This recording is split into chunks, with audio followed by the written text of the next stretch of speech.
बिस्मिल्लाहिर्रहमानिर्रहीम। नाज़रीन, आपका अपना मेज़बान है मैं रहमान न्यूज़ 24 के हवाले से इस वक्त एक ऐसी एहसास शख्सियत जिन्होंने हमेशा पाकिस्तान के फ़नकारों की फ़लाह बहबूद और उनके रोशन मुस्तक़बिल के लिए अपना मरकज़ी और कलीदी किरदार अदा किया। बैरून ममालिक की रंगीनियाँ छोड़कर सरज़मीन पाकिस्तान में फ़नकारों की फ़लाह बहबूद को के साथ इनका बड़ा ही जज्बाती लगाव।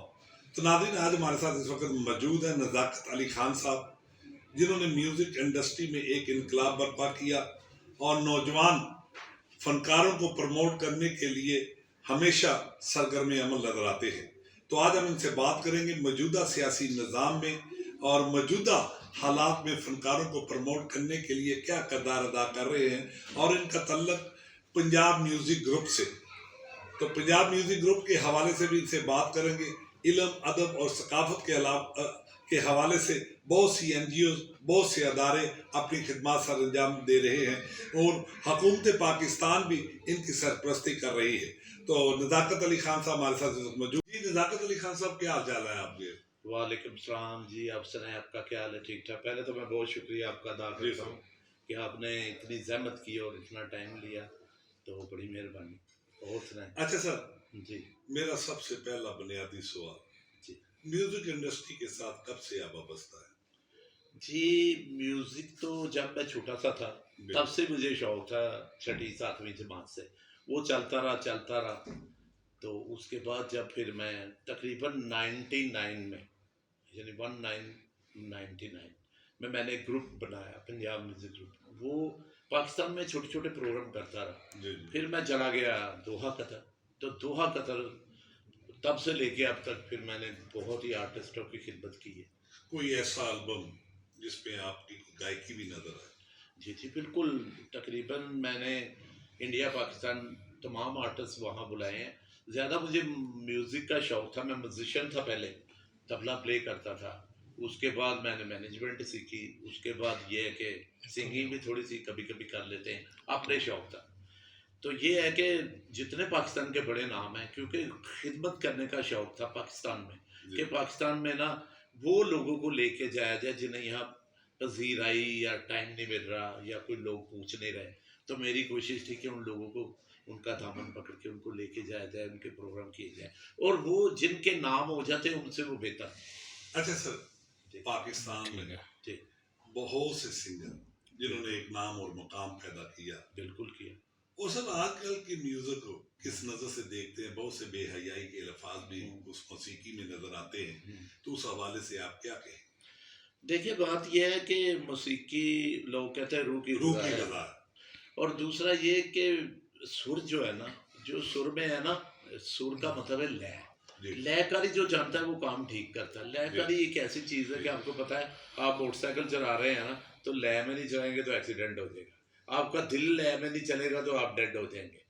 तो लयकार आदमी वही है, सुरीला आदमी वही है। देखिए, आप जो लोग आजकल की मौसीकी कर रहे हैं, जो किसी के अच्छे शागिर्द नहीं हो रहा है, किसी से सीख नहीं रहे, पूछ नहीं रहे, तो खुद ही माइक पकड़ के आगे आ जाते हैं। क्रोके आ गए हैं, क्रोकों पे जिन लोगों ने उस्तादों की मारे खाई, उनके गाने में थोड़ा टेस्ट तो है, थोड़ा मज़ा तो है, वो कर सकते हैं। पंजाब म्यूजिक ग्रुप बनाने का ख्याल कब आया और इसकी क्या बुनियादी वजह?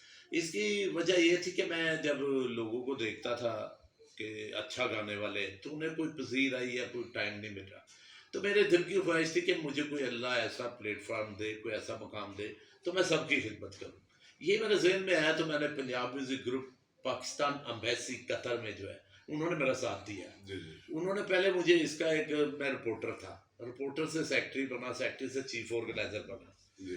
तो फिर मैंने बहुत, यानी पाकिस्तान से जितने बड़े नाम हैं, राहत जी, जितने भी बड़े नाम सारे जो हैं, सबको हमने बुलाया। उनको ज़्यादा बुलाया जो अकेडमियों में बैठे गा रहे हैं और बड़े सरीले हैं और उन्हें कोई पूछ नहीं रहा, उन्हें सबसे पहले हमने बुलाया। अच्छा सर, पाकिस्तान में सकाफत को फ़रोग देने के लिए हुकूमती इक़दाम भी लायक तहसीन है, तो सर मौजूदा सकाफत को और सिंगिंग को किस नज़र से आप देखते हैं? देखिए जी, हम तो जो गाने को समझते हैं वो तो अच्छी नज़र से देखते जी हैं। जी। जो लोग, आज आपको एक बात बताऊं, ये हमारा हमसाया मुल्क है, उनकी तो इबादत ही म्यूज़िक है। जी। तो हम लोग ये हैं कि अगर कोई घर में कोई शौक करता है तो घर वाले ही कहते हैं कि यार मत करो, ये काम अच्छा नहीं है, ठीक है, घर वाले कहते हैं, और टीवी भी देखते हैं, फिल्में भी देखते हैं, गाने भी सुनते हैं, लेकिन आगे जो उनकी यंग जनरेशन आ रही है उन्हें मना करते हैं। अच्छा सर, नौजवान नस्ल की बात आपने शुरू की, जी बहुत सा तजर्बा, वसी तजर्बा रखते हैं, म्यूजिक इंडस्ट्री के साथ आपकी बड़ी वाबस्तगी है। नौजवान नस्ल की पॉप म्यूजिक की तरफ बढ़ता हुआ रुझान, इसकी बुनियादी वजह कव्वाली वगैरह से उनकी दूरी। देखिए आजकल तो जैसे आपने कहा म्यूजिक जो आप तो जानते हैं ओल्ड इज गोल्ड। जी जी तो जो ओरिजिनल म्यूजिक है अगर उसको कोई पिक करता है तो वो तो बड़ी अच्छी बात है। अगर कोई शौकिया करता है या कोई चाहता है कि मैं बस शोर ही डालना चाहता हूँ तो वहां तक उनकी हद ठीक है। जी जी जो लोग उस्तादों की मारे खा के सीख के करना चाहते हैं वो तो वंडरफुल। जो नहीं ऐसे करना चाहते, बाकी इसके म्यूजिक की बात बताना चाह रहा हूँ कि आजकल देख ले तो एक दो तीन घर छोड़े तो तीसरे घर को शौक होगा। जी। ये शौक बढ़ता जा रहा है, बढ़ता जाए। क्योंकि अगर ये शौक बढ़ता है ना तो बड़े कामों से ये बचाता है। आपको नशों से बचा सकता है, कोई गलत कामों से जी बचा जी सकता जी है। कहीं आपने अपने आप को बिजी करना है ना तो बिजी हो सकते हैं। लेकिन मेरा एक पैगाम है कि अगर कोई मौसीकी को सीखना चाहता है ये पैगाम मैं बाद में लूंगा। अच्छा अच्छा सर, ज्यादातर रुझान खवातीन में पाया जा रहा है या मेल में? देखिए बात यह है कि खवातीन ये समझती है कि शायद इसमें बड़ा पैसा है, बड़ा पैसा तो वो तो पैसा कमाने के लिए इसमें आने की कोशिश करते हैं और प्रॉपर सीखते भी नहीं। सी जो लोग दूसरे हैं, जो कारोबारी लोग हैं, वो शौक रखते हैं और अच्छे भी होते जा रहे हैं, क्योंकि जब जिस काम में लालच आ जाए वो काम खत्म हो जाता है। अच्छा सर, हस्बे मामूल जी न्यूज़ 24 के हवाले से जी नौजवान नस्ल को और बिलखसूस हुकूमत पंजाब को सकाफत और सिंगिंग के हवाले से क्या पैगाम देने जा रहे हैं आज? जी, मैं उनको यही पैगाम दूंगा कि मौसीकी कोई लोगों के कहने पे ना जाए। मौसीकी कोई जुर्म नहीं, मौसीकी बहुत अच्छा पासिंग द टाइम भी है और टाइम आपका वेस्ट नहीं करता। उसमें यह है कि आपको काफ़ी कामों से रोकता है। अगर आपने सीखना है या लाइक करते हैं तो आजकल तो बड़ा आसान तरीका है, लोग यूट्यूब पे भी सिखा रहे हैं।